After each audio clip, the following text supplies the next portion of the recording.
Alors, c'est un plaisir pour moi d'être ici avec vous et de pouvoir célébrer ce moment-là ensemble.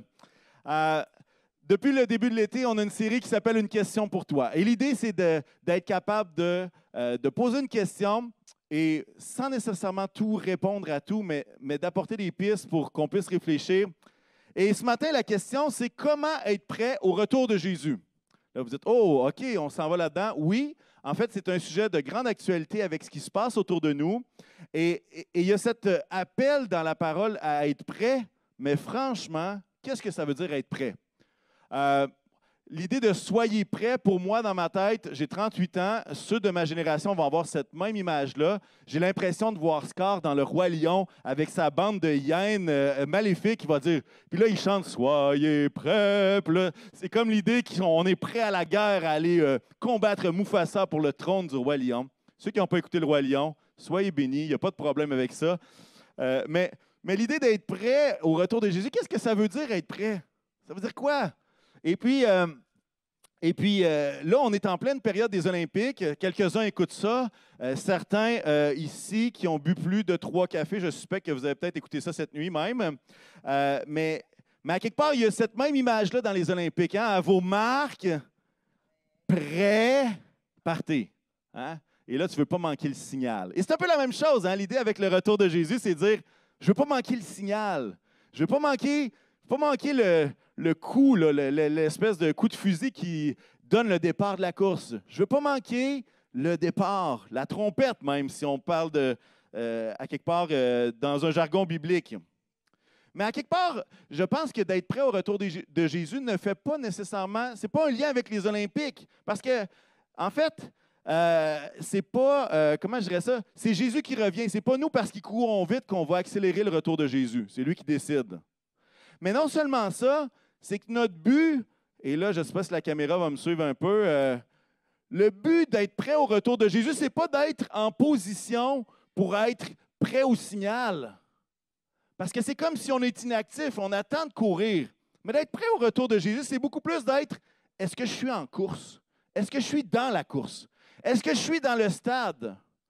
Aux Olympiques, tout est une question de compétition. C'est mon temps versus l'autre. Est-ce que je vais avoir le 8e meilleur temps pour au moins me qualifier à la séance finale, que ce soit en natation, que ce soit en athlétisme? Est-ce que je vais avoir le bon temps? On est toujours en train de comparer. On compare même les pays les uns les autres. Hein? Vous allez au plongeon puis vous dites « Oh non, il y a 3 représentants de la Chine au plongeon. » Puis là, tu dis « Oh, ça va aller mal pour nos Canadiens. Hein? » Même là, tout est une question de comparaison. Mais dans le retour de Jésus et dans l'idée de courir la course, il n'est pas question de comparaison. Ce n'est pas un versus l'autre. En fait, c'est de savoir, est-ce qu'on est dans la course ou non? Est-ce qu'on est dans le stade? Est-ce qu'on est immobile ou est-ce qu'on se déplace? Est-ce qu'on bouge? Il y a une histoire et on ne le lira pas. Et ce matin, si vous avez votre Bible proche, votre application, peu importe, on va en avoir besoin, on va lire quelques textes à la maison. Vous pouvez aller la chercher, ça va valoir la peine.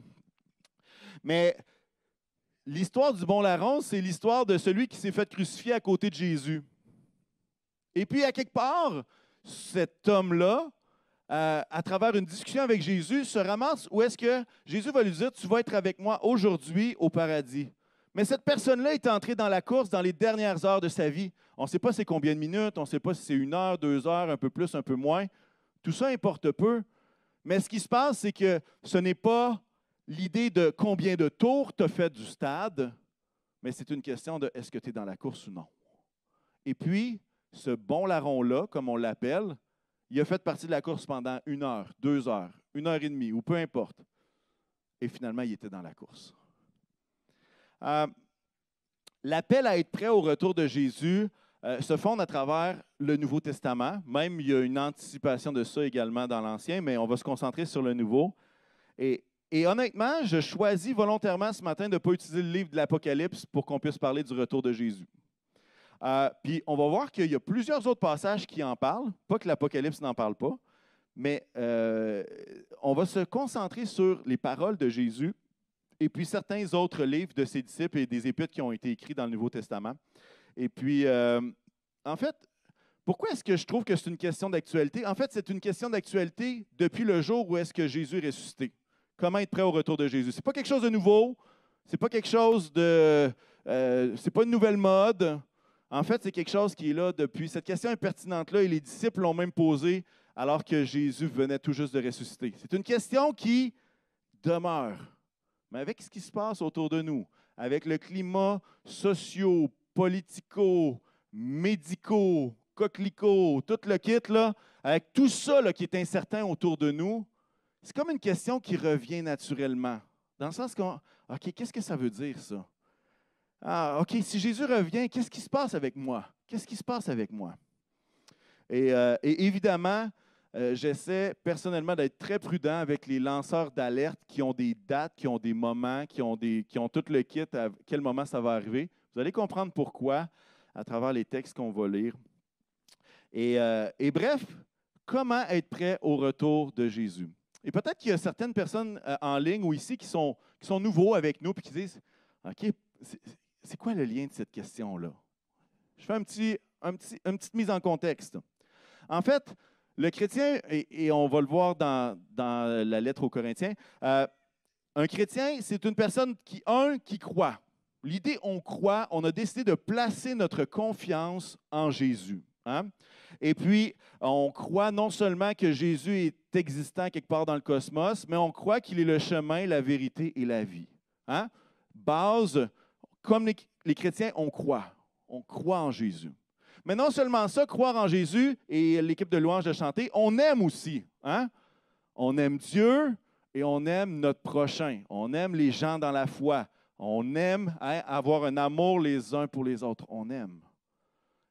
Et ça, c'est un peu la réponse et la conséquence logique du fait de croire, c'est qu'il y a un amour qui est là en dedans de nous, qui nous pousse à aimer Dieu, mais qui nous pousse à aimer les autres aussi. Et troisième chose qui vient ensemble, c'est l'idée qu'on espère quelque chose. Parce que les chrétiens, on n'est pas sur la terre en se disant, nous, on est chrétiens, on croit en Jésus, donc notre vie va être complètement parfaite, tout va bien aller, si Jésus est avec moi, aucune épreuve va être dans ma vie. On comprend que la vie sur terre, elle est imparfaite, très imparfaite, et même souvent plus imparfaite qu'on espérerait. Et l'idée, c'est de dire que comme croyants, on croit, on aime, mais on espère quoi? On espère que cette vie sur terre qui est pleine de misère, qui est pleine de souffrance, hein, on va se dire les vraies choses, bien qu'on va être délivré de ça. Et notre espérance, c'est d'être avec Christ, qui, lui, nous a réservé un endroit où tout sera parfait, où tout sera beau, où il n'y aura plus de larmes, plus de tristesse, plus de chicane, plus de rivalité, plus de compétition. Ceux qui aiment les Jeux olympiques, peut-être vous êtes tristes, mais croyez-moi, il y a quelque chose d'encore meilleur que les Olympiques au ciel. Alors, la Bible va dire qu'il y a trois choses, la foi, l'espérance et l'amour. Et la plus grande de ces trois-là, c'est l'amour. Ça vous dit quelque chose? Certains qui ont lu Corinthiens retrouvent ce passage-là. Mais aujourd'hui, on veut parler de l'idée de l'espérance. L'idée de cette espérance au ciel. Et voici qu'est-ce que je veux donner le ton un petit peu à mon message. J'aimerais vous dire qu'être prêt au retour de Jésus n'est pas un ajout à la vie chrétienne, ni un entraînement spécial, étant donné les circonstances autour de nous.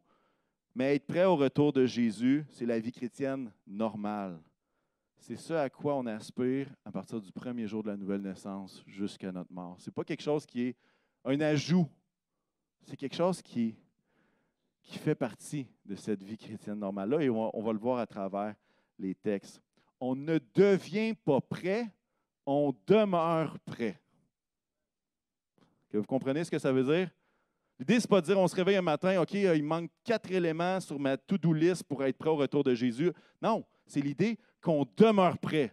Hein? On a cru, on a aimé, on espère, on garde cette relation-là vivante avec le Seigneur et on demeure prêt à son retour. On demeure prêt. Et c'est la même l'illustration de la course. C'est l'idée, est-ce que tu es dans le bon stade? Est-ce que tu es dans la course? Est-ce que tu bouges? Est-ce que tu marches? Est-ce que tu cours? Est-ce que tu es dans la course? Et on va explorer 6 textes du Nouveau Testament qui parlent du retour. Et mon optique, ce n'est pas de dire quand Jésus va revenir, mais comment est-ce que moi, je peux être prêt? Et on commence avec Hébreux 10. Alors, si vous avez votre Bible, tournez avec moi dans Hébreux 10. Et à partir du verset 24, c'est un texte qui, je crois, que Pasteur Francis a utilisé. s'il a parlé de la question est-ce que l'Église, on se fait ça en virtuel ou en présentiel, c'est sûr et certain qu'il a utilisé ce texte-là, sans l'ombre d'un doute. Pour ceux qui n'ont pas leur Bible, pas de stress, il va y avoir les textes à l'écran. Et ça va comme suit. Alors, j'entends encore des pages tourner. Mais c'est tellement mieux qu'on l'a visuellement, ça nous aide à comprendre. OK. Hébreux 10, versets 24 et 25, j'utilise la traduction second 21. Alors, si vous avez une autre traduction, quelques mots changeront peut-être, mais le thème est le même. Veillons les uns sur les autres pour nous inciter à l'amour et à de belles œuvres. N'abandonnons pas notre assemblée, comme certains en ont l'habitude, mais encourageons-nous mutuellement. Faites cela d'autant plus que vous voyez s'approcher le jour. Vous comprenez que ça parle ici, le jour, c'est le jour X, là, le jour de la trompette. Là. OK? Verset 26, en effet, si nous péchons volontairement, après avoir reçu la connaissance de la vérité, il ne reste plus de sacrifice pour les péchés, mais une terrible attente du jugement et de l'ardeur du feu qui dévorera les adversaires de Dieu.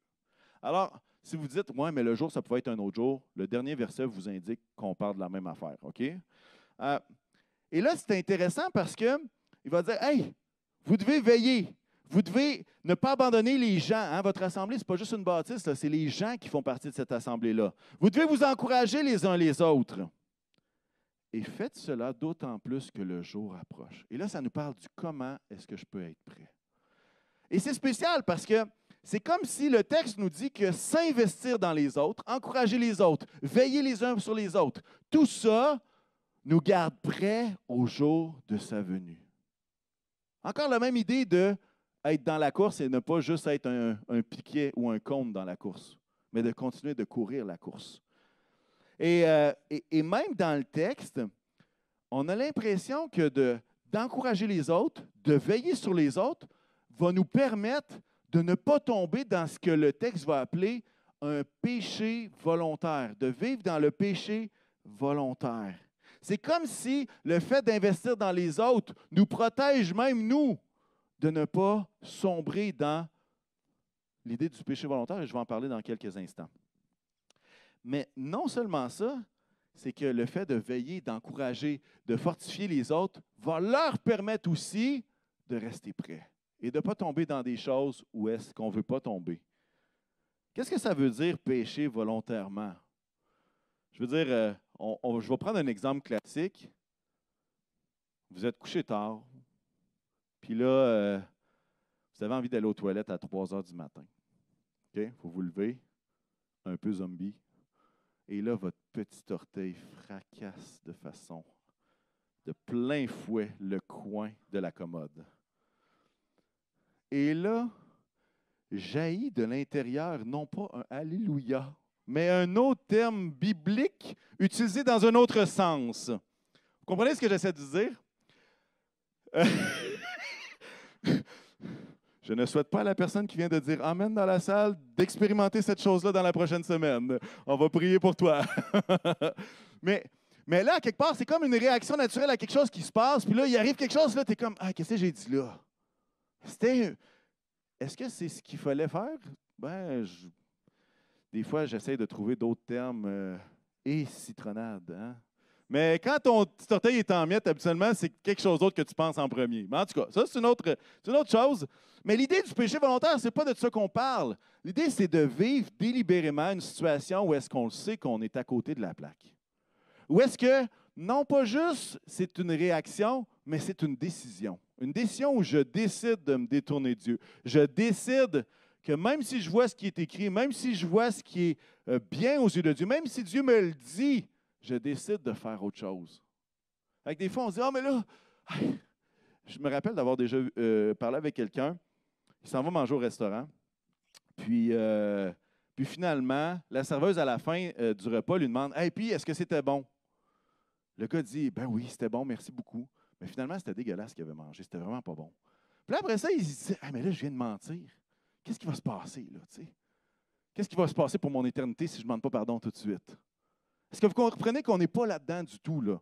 On n'est pas dans la réaction instantanée, quelque chose, j'aurais dû dire d'autres choses. Non, on n'est pas là-dedans. On est dans une décision de me détourner de ce que Dieu me demande de façon volontaire. Et ça, c'est une position de vulnérabilité.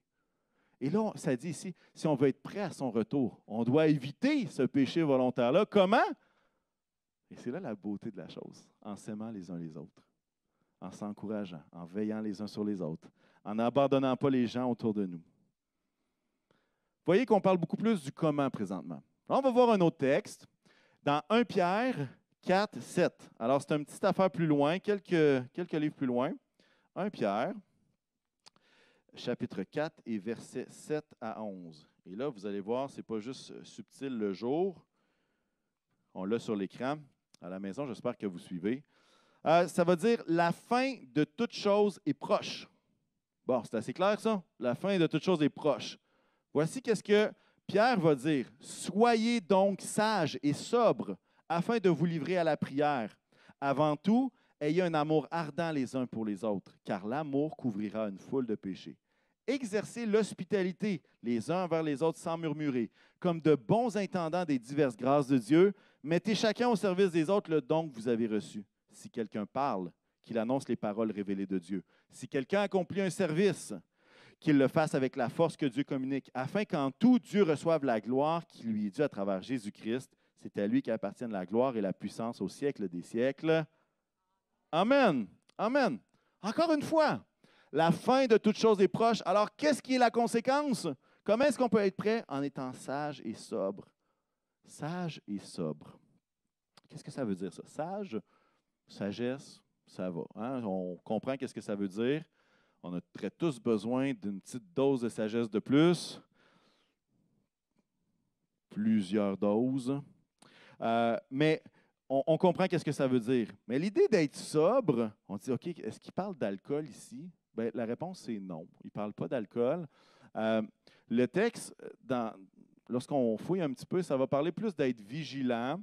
Et puis, il y a d'autres traductions qui vont le traduire « vivre d'une manière raisonnable, mener une vie équilibrée, soyez donc raisonnable ». Ça, c'est d'autres traductions. Et là, ce qui est en train de se passer ici, l'idée d'être sage et sobre, c'est l'idée de vivre une vie équilibrée qui nous laisse du temps, qui nous laisse de la marge pour être capable de se concentrer sur la prière. La fin de toute chose est proche. Gère ton agenda afin d'être capable de te livrer à la prière. Et puis là, regardez bien l'antithèse, ou en tout cas, il va dire « soyez sobre ». Dans notre tête, on se dit « OK, équilibré, mesuré ». Le verset d'après « ayez un amour ardent les uns pour les autres ». Là, tu dis « OK ». Des fois, on a l'impression que vivre une vie chrétienne équilibrée, c'est dire « je vais être 50% joyeux, puis 50% je vais aimer les autres ». Mais la vie chrétienne, ce n'est pas ça. Quand il va dire d'être sobre, c'est par rapport à notre vie globale, de laisser de la marge. Mais franchement, il veut que notre cœur soit 100% qui aime. 100% dans la joie. Hein? Des fois, c'est plus difficile, mais on veut aspirer à ça. Moi, je ne veux pas dire, ah là, je vais aimer telle personne à 50% parce qu'il faut que je me garde un peu d'énergie. Vous comprenez? Tant qu'à être là, tant qu'à être devant la personne. Vous comprenez ce que j'essaie de dire? Ce qu'il est en train de dire, ce n'est pas de vivre une vie où est-ce qu'on n'aime pas, on prie un petit peu, on fait... Non, il est en train de dire, vis ta vie chrétienne à 100%, mais laisse-toi de la marge pour les choses essentielles. Et il va continuer. Et de la même façon qu'on l'a vu tantôt, il va dire quoi? Il va dire, ayez un amour ardent, exercez l'hospitalité, mettez vos dons au service les uns les autres. Et encore une fois, l'idée d'être prêt est reliée dans le texte à l'idée d'être en action pour les autres. Exercer l'hospitalité. Nous autres, on dit, OK, j'ai préparé un repas pour quelqu'un, j'ai exercé l'hospitalité. Mais dans le texte, c'était écrit, là, c'est de prendre une famille qui s'est fait kicker out de sa maison parce qu'il était persécuté, parce qu'il avait accepté Jésus, il déménageait de place, puis là, tu exerces l'hospitalité, tu accueilles la famille au complet, puis tu ne sais pas pour combien de temps. Fait que l'idée d'exercer l'hospitalité en voulant dire, ah ben, je lui ai tendu la main, on se comprend que dans le texte, ça parle d'une hospitalité beaucoup plus radicale que ce que nous, on voit comme hospitalité en culture québécoise. Maintenant, je ne suis pas en train de vous dire qu'il faut que vous accueilliez 10 familles dans votre maison, OK? Ce n'est pas ça le point. Mais le point, c'est que pour être prêt au retour de Jésus, le texte nous parle encore de quoi? D'être en action, de faire un pas, d'aimer l'autre et de le faire avec nos talents, de rendre service avec ce que nous avons. On continue notre petit survol. Un petit peu plus loin, quelques livres plus loin, on tombe dans 1 Jean. 1 Jean 2, verset, on va lire 18-19 en contexte, puis on va se concentrer sur le verset 28. Vous comprendrez que chacun de ces passages-là, on aurait pu faire un message complet avec, mais je choisis volontairement de faire un petit survol pour qu'on puisse avoir une vue d'ensemble de comment est-ce que Jésus, les disciples, nous appellent à être prêts. Alors, 1 Jean 2, versets 18 et 19, « Petits enfants, c'est la dernière heure. » Hein, vous comprenez, on parle encore de ce moment-là, du retour de Jésus. « Vous avez appris que l'Antichrist vient. Or, déjà maintenant, il y a plusieurs antichrists avec un S. Par là, nous reconnaissons que c'est la dernière heure. Ils sont sortis du milieu de nous, mais ils n'étaient pas des nôtres, car s'ils avaient été des nôtres, ils seraient restés avec nous. Mais cela est arrivé afin qu'il soit bien clair que tous ne sont pas des nôtres. » Maintenant, on se déplace au verset 28. « Et maintenant, petits enfants, demeurez en lui. Ainsi, nous aurons de l'assurance lorsqu'il apparaîtra. Nous n'aurons pas honte d'être loin de lui lors de son retour. » Et là, l'idée de demeurer en lui, encore une fois, on se dit, qu'est-ce que ça veut dire, ça, demeurer en lui? Mais le contexte nous aide, hein? Il va dire quoi? Il va dire, il y a des antichrists. Il y a l'antichrist, puis il y a des antichrists. Fait que là, maintenant, dans l'histoire du monde, tous les présidents américains ont été déclarés l'antichrist par quelqu'un ou un autre. Bon, il y en a plusieurs, c'est correct, qui peuvent tous l'être. OK? Mais ce que je veux dire, c'est que le but, ce n'est pas d'associer antichrist à quelqu'un ou quelque chose, mais c'est de dire, OK, là, il y en a plusieurs. Il y a la dernière heure. Antichrist, ça veut dire contre Christ. Hein? On comprend à partir même du mot. Mais qu'est-ce que ça veut dire, demeurer en lui? Bien, en fait, c'est l'opposition entre dire, je veux être attaché à Dieu, je veux être dans la course, comme on le dit depuis le début, plutôt qu'être de donner mon appartenance à quelqu'un qui n'est pas Christ et qui est même anti-Christ. Je ne sais pas si vous comprenez. C'est comme s'il y avait une gang qui faisait même partie de l'Église qui sont devenus anti-Christ. Et puis là, Jean leur dit, « Hey, demeurez en ce Jésus-là. Demeurez en lui plutôt que vous attacher à ces autres personnes qui ont décidé d'être anti-Christ, anti-Jésus. » Je ne sais pas si vous comprenez. Et l'idée, c'est une allégeance. C'est l'idée de garder notre cœur dans une allégeance pour Christ. Et demeurer en lui, ça nous parle également de rester en proximité. Hein? Demeurer en lui, demeurer proche de lui. Et puis, le dernier verset, le verset 28, va dire quoi? Hein? Quand il va apparaître, on va avoir de l'assurance et on n'aura pas honte d'être loin de lui. Pourquoi? Bien, parce qu'on va être proche de lui. Hein? On n'aura pas la honte d'être éloigné, comme si on n'avait pas couru la bonne course, mais on va être dans l'assurance qu'on va être près de lui, demeurer en lui. Et ça nous parle de notre relation avec Christ, notre relation avec Jésus. Petits enfants, demeurez en lui. Ça va? Ça nous donne une petite idée, hein? On va faire un petit sommaire de tout ça à la fin. On continue, on revient dans le 5e livre du Nouveau Testament, l'Acte des Apôtres, chapitre 1. Je vous l'ai dit, on fait un survol, il nous en reste encore 3. Ça va bien, ça va bien. Acte 1, versets 6 à 8, un verset que les pentecôtistes comme nous chérissons. Ça va dire la chose suivante. Alors que les apôtres étaient réunis, et même, non, on va y aller avec le contexte, OK? Avant, pause. Ce texte-là est écrit, Jésus est ressuscité. Puis pendant 40 jours, il parle avec ses disciples. Il est avec eux, OK? Il leur donne les dernières instructions. Il a été crucifié, il est ressuscité, puis là, il est avec eux, il leur parle. Et voici ce que les disciples vont demander à Jésus. Alors que les disciples étaient réunis, ils lui demandèrent à Jésus, « Seigneur, est-ce à ce moment-là que tu rétabliras le royaume pour Israël? » Verset 7, Jésus leur répondit, « Ce n'est pas à vous de connaître les temps ou les moments que le Père a fixés de sa propre autorité. » Verset 8, « Mais vous recevrez une puissance lorsque le Saint-Esprit viendra sur vous, et vous serez mes témoins à Jérusalem, dans la Judée, dans la Samarie et jusqu'aux extrémités de la terre. » Alors, Jésus est en train de leur dire, « Hey, bientôt, vous allez être baptisés du Saint-Esprit. » Et là, les disciples réfléchissent à ça, puis ils se posent des questions, ils disent, « Est-ce que ça va être à ce moment-là que tu vas rétablir le royaume? Où est-ce que les Romains vont être chassés du territoire pour que vraiment on puisse entrer dans l'ère du Messie qui nous délivre de tout? Est-ce que ça va être à ce moment-là? Et puis là, qu'est-ce que Jésus leur dit? Hey guys, c'est pas à vous de connaître les temps. C'est pas à vous de connaître la date. C'est pas à vous de connaître les détails. Hein? C'est le Père qui connaît tout ça, puis c'est lui qui a fixé ça de son plein gré, puis c'est de ses affaires. Mais qu'est-ce qu'il va nous dire? Et qu'est-ce qu'il dit aux disciples pour être prêts à ce moment-là? Il va leur dire, attendez ce que le Saint-Esprit a pour vous. Pendant le temps. Vous ne savez pas c'est quand. Mais qu'est-ce que vous devez faire? Vous devez être des témoins. C'est ça votre job. Être prêt au retour de Jésus, c'est d'être un témoin. C'est de continuer à être un témoin. C'est de continuer d'être capable de partager le nom de Jésus. C'est de continuer de briller à travers nos actions, d'être une lumière, d'être le sel de la terre, comme va le dire l'Évangile de Matthieu. Soyez mes témoins. Ce n'est pas à vous de connaître le temps, soyez mes témoins. Recevez le Saint-Esprit, c'est ça la bonne priorité. Ne regarde pas au temps, mais regarde à ce que j'ai en réserve pour toi. Autant dans ta mission que dans ce que je veux te donner. Et là, tu te dis, OK, Seigneur, là, je vois que ça brasse autour de moi. Je vois qu'il y a toutes sortes de choses qui se passent. Mais Seigneur, accorde-moi d'être un témoin. Accorde-moi d'être lumière. Accorde-moi d'être rempli du Saint-Esprit pour qu'au jour de sa venue, je sois prêt, tout simplement.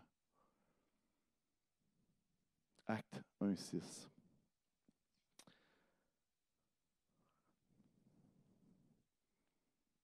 J'entends pas beaucoup d'amen, mais c'est pas grave. Moi, je suis content. On parle de la Bible. Et l'idée, c'est justement pas de mettre un fardeau en disant voici les exigences pour être prêt au retour de Jésus. C'est pas ça. C'est ça! La caméra ne l'a pas pogné, celle-là. Non! C'est juste de dire, regardez, on a besoin de, non pas en faire un événement extraordinaire, mais d'en faire un événement, le retour de Jésus, d'en faire une préparation où est-ce qu'on vit la vie chrétienne normale? Ou est-ce qu'on veut juste être un témoin pour notre entourage? Ou est-ce qu'on veut aimer les uns les autres? On tombe dans un verset un petit peu plus long, assez long, que j'ai décidé de ne pas le mettre sur le PowerPoint. Alors, c'est pour ça que je vous avais dit de prendre votre Bible. Matthieu 24, un grand classique de la fin des temps. Et ce qui est encore plus intéressant, c'est que Jésus qui parle. Ça, c'est encore plus intéressant. Matthieu 24. Et on va voir qu'est-ce que Jésus nous parle et dit à ses disciples. Et on va lire à partir du verset 3 et jusqu'à 14 dans un premier temps. Alors, Matthieu 24, 3, 14, ça va dire « Il s'assit sur le mont des Oliviers. Les disciples vinrent en privé lui poser cette question. « Dis-nous, quand cela arrivera-t-il et quel sera le signe de ton retour et de la fin du monde? » Bon, c'est assez clair, on est dans le sujet. Verset 4.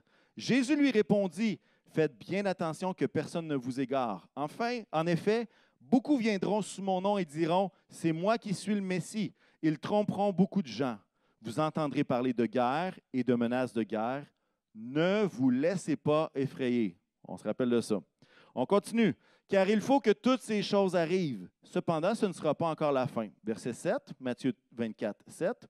Une nation se dressera contre une nation et un royaume contre un royaume. Et il y aura en divers endroits des famines, des pestes et des tremblements de terre. Tout cela sera le commencement des douleurs. Alors on vous livrera à la persécution et l'on vous fera mourir. Vous serez détestés de toutes les nations à cause de mon nom. Beaucoup trébucheront alors, et ils se trahiront, se détesteront les uns les autres. Beaucoup de prétendus prophètes surgiront, et ils tromperont beaucoup de gens. Verset 12. À cause de la progression du mal, l'amour du plus grand nombre se refroidira. Écoutez bien le verset 13. Mais celui qui persévérera jusqu'à la fin sera sauvé. Cette bonne nouvelle du royaume sera proclamée dans le monde entier pour servir de témoignage à toutes les nations. Point. Alors viendra la fin. Point. Vous savez pourquoi Jésus dit « Ne vous laissez pas effrayer » ?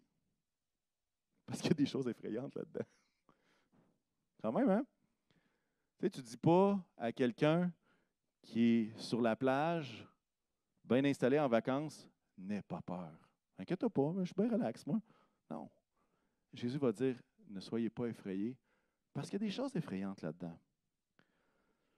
Et à quelque part, c'est quoi le message? Le message, c'est pas de dire, ayez peur. Non, il dit, ayez pas peur. Il dit, ces choses-là vont arriver. Mais qu'est-ce qui est notre focus? Comment être prêt? Il va dire quoi? Celui qui persévérera jusqu'à la fin sera sauvé. Et ça, c'est notre espérance. Quand on parle de la course, là, on est exactement là-dedans. Je ne veux pas changer de stade, je ne veux pas changer de trajet, je veux rester dans la course. Peut-être qu'il y a des semaines où est-ce que je vais marcher moins vite, je vais courir moins vite, parce qu'il y a des fardeaux, parce qu'il y a des choses qui nous arrivent, parce qu'il y a des tristesses. On a entendu parler de tellement de personnes qui sont dans le deuil cette semaine. Mais je veux continuer de persévérer. Peut-être que je ne suis pas à 100%, peut-être que je ne cours pas comme Speedy Gonzalez, mais je suis dans la course. Je veux persévérer jusqu'à la fin.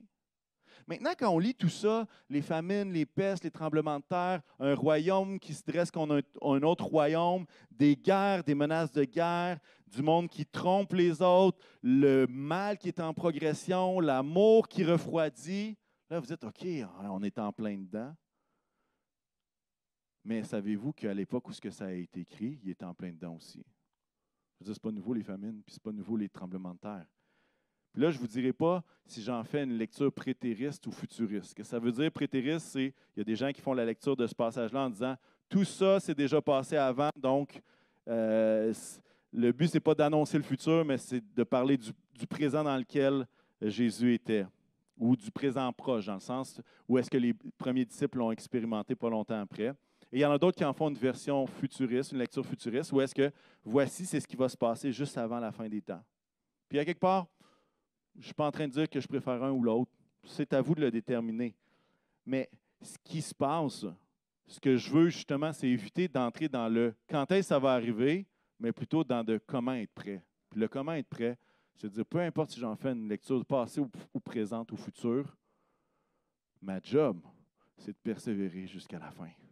Ma job, c'est de persévérer jusqu'à la fin et de ne pas me laisser effrayer, alors qu'il y a plein de choses qui sont en train de se passer. On continue dans Matthieu 24 à partir du verset 36. On continue dans cette même logique-là parce que Jésus va en parler pendant tout le chapitre. Si vous voulez en lire plus là-dessus, lisez Matthieu 24, vous allez être servis. À partir du verset 36, encore une fois, c'est un passage un peu long, donc il n'est pas sur l'écran pour ceux qui sont à la maison, qui sont ici. Ceux qui sont à la maison, vous avez le gros paragraphe, alors sortez vos yeux et vous pouvez le lire avec nous.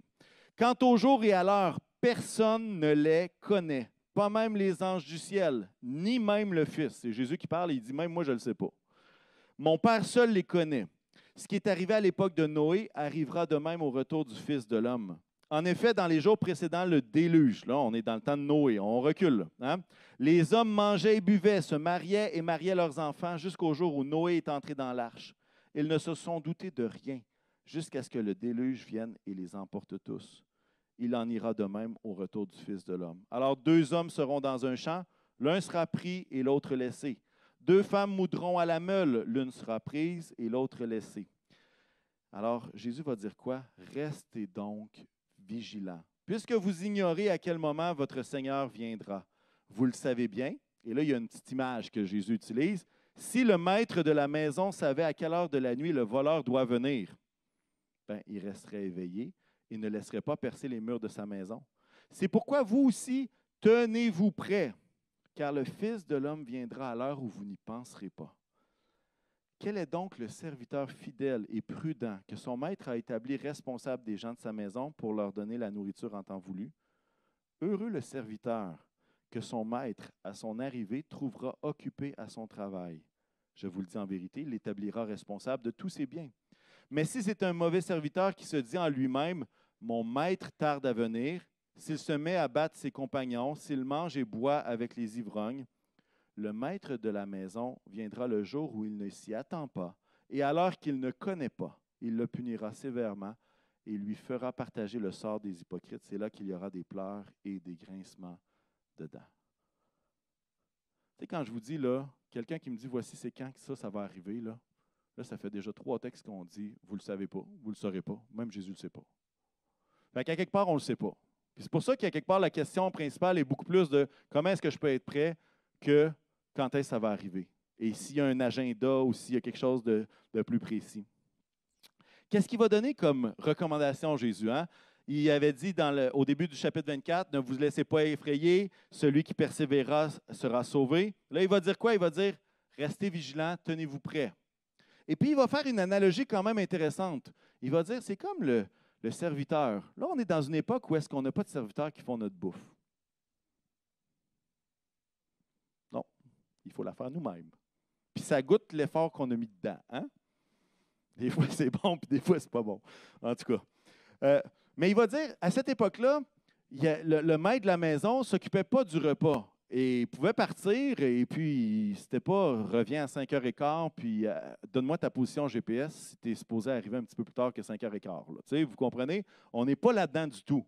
Et ce qu'il est en train de dire, il dit, le serviteur, il faut qu'il fasse sa job, même si il ne sait pas quand est-ce que son maître va arriver. Et là, il est en train de faire l'éloge du serviteur qui n'a pas besoin que son maître soit à côté de lui pour se mettre au travail. Et il va dire, alors que le maître revient, peut-être plus tard, s'il voit ce serviteur-là qui est au travail, qui n'est pas en train justement de faire toutes sortes de niaiseries, de battre les serviteurs, là, tu dis, c'est quoi cette idée-là? Pourquoi il ferait ça? Ça s'est déjà vu là-bas, OK? On se comprend, c'était une situation que les gens de l'époque s'associaient. Ils savaient que ça arrivait. Mais il est en train de dire, heureux le serviteur que son maître, à son arrivée, trouvera occupé à son travail. Et comment être prêt au retour de Jésus? C'est d'être fidèle. C'est d'être fidèle dans ce que Dieu nous demande. C'est de ne pas être trouvé en inaction ou, comme je vous disais tantôt, un cône en plein milieu de la course. On veut être en mouvement. On veut continuer d'avancer. On veut continuer d'être fidèle, même si parfois notre cœur nous dit de ne pas l'être. Parce que nos émotions ne sont pas parfaites ou sont en contradiction. S'il fallait que j'obéisse à Dieu uniquement quand mes émotions me le disent, je ne serais pas devant vous aujourd'hui. Pas à cause de ce matin, mais parce que ce n'est pas juste une question d'émotion. Ce n'est pas juste une question de savoir que quand Dieu est vraiment proche de moi et que je le sens, là, j'obéis. Non, c'est une question de dire, peu importe si je le sens ou pas, peu importe si mon maître est juste à côté de moi et que, comme on le chantait tantôt, hein, chant batte son cœur. Ça arrive des moments comme ça où est-ce qu'on est capable d'entendre battre le cœur de Dieu. C'est des moments précieux. Mais même si on n'est pas comme ça, Dieu nous appelle à continuer d'être fidèles dans ce qu'il nous demande, de continuer d'être réveillés, d'être prêt, d'être vigilant. Et je le vois comme une posture. Hein? L'idée d'être prêt, c'est l'idée d'être dans une position qui dit que je veux courir. Hein? Je veux être prêt.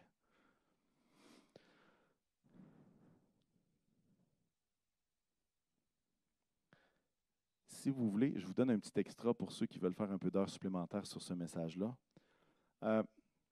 Matthieu 24 se termine comme ça. Et puis, il y a après Matthieu 24, c'est Matthieu. Vous êtes fort, c'est bon. C'est très, très bon. Et dans Matthieu 25, il y a 3 paraboles. Il y a la parabole des 10 vierges, hein, qu'il y en a qui ont gardé de l'huile dans leur lampe et d'autres qui ont négligé ça. Et ça nous dit, hey, il faut que vous restez vigilants. Il faut qu'il y ait de l'huile dans la lampe. Hein? Il faut que la relation, il faut qu'il y ait une flamme qui soit là. Deuxième parabole, c'est la parabole des talents. La parabole, je te donne un talent, tu vas l'enfouir dans le sol. Je t'en donne 2, tu en reçois 2 de plus. Je t'en donne 5, tu as réussi à le faire multiplier en 5 autres. Hein? Puis il va dire quoi? Bon et fidèle serviteur. Et c'est en lien vraiment avec la préparation d'être prêt pour son retour. L'idée de la parabole des talents, ce n'est pas juste de dire j'ai des dons, il faut que je le partage aux autres, mais ça fait partie d'être prêt pour le retour de Jésus.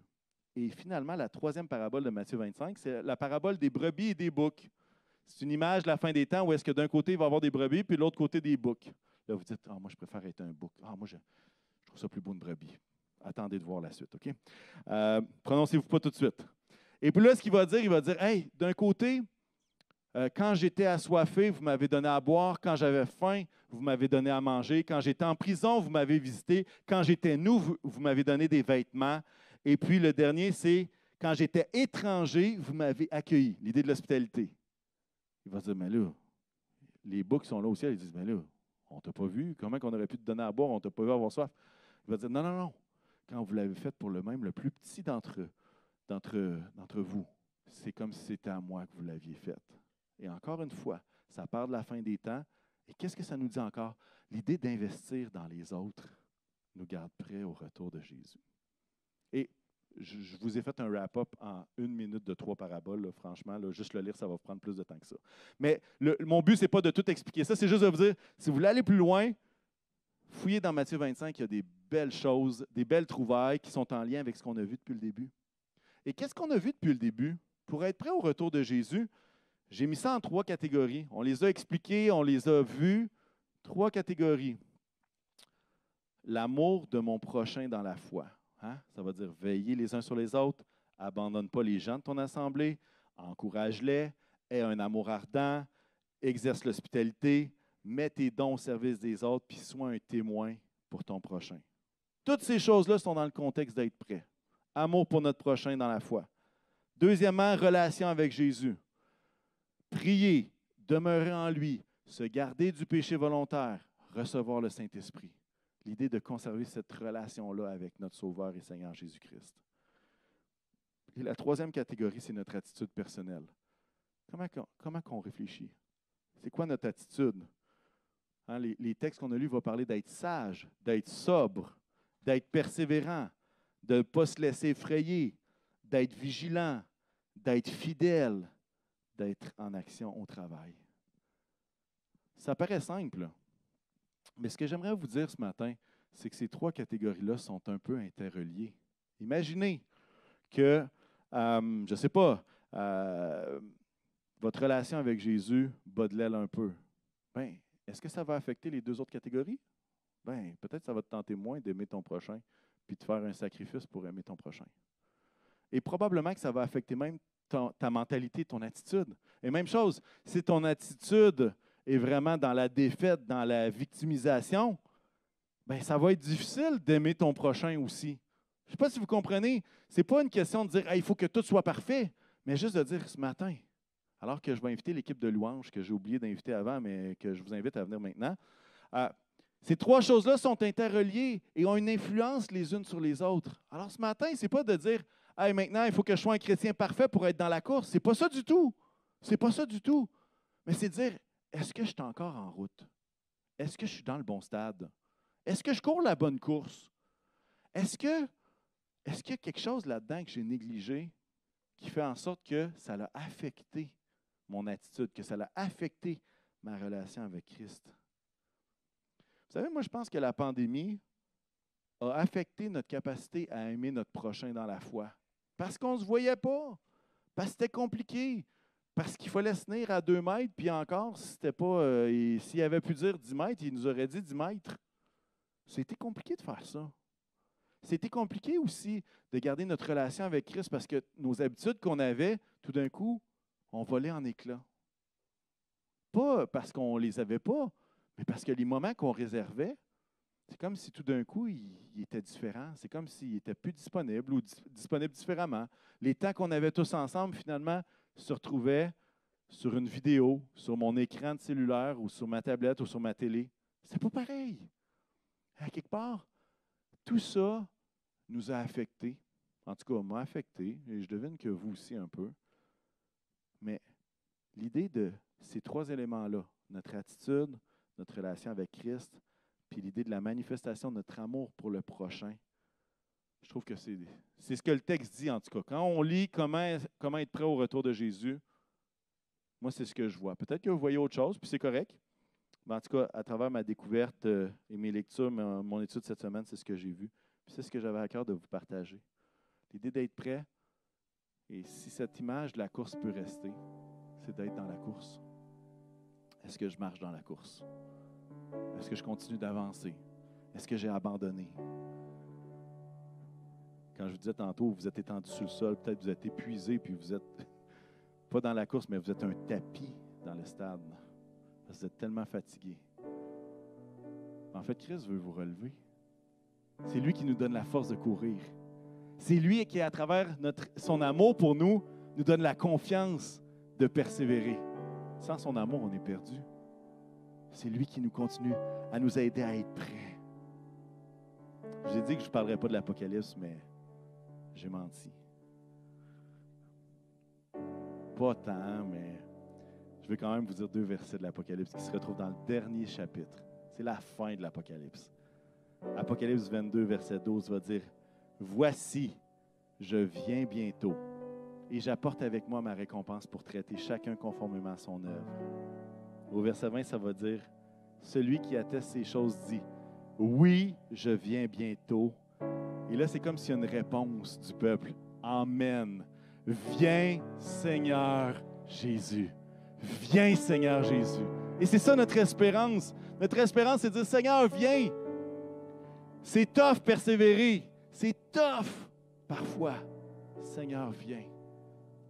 Et même si vous vivez la vie la plus extraordinaire et la plus épanouie qui pourrait faire des jaloux sur Instagram, même si vous aviez la vie la plus parfaite, la plus belle, avec tout ce que vous voulez, même cette vie-là n'a rien à voir avec l'espérance que nous avons au ciel.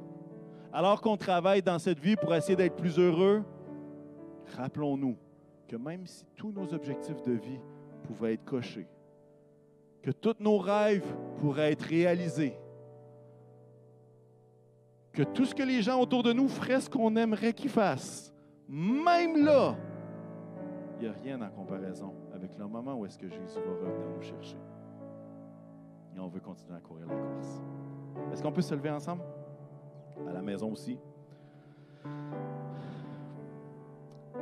Et on va prier. Seigneur Jésus, viens bientôt. Seigneur, nous voulons juste être près de toi, être prêt pour ton retour.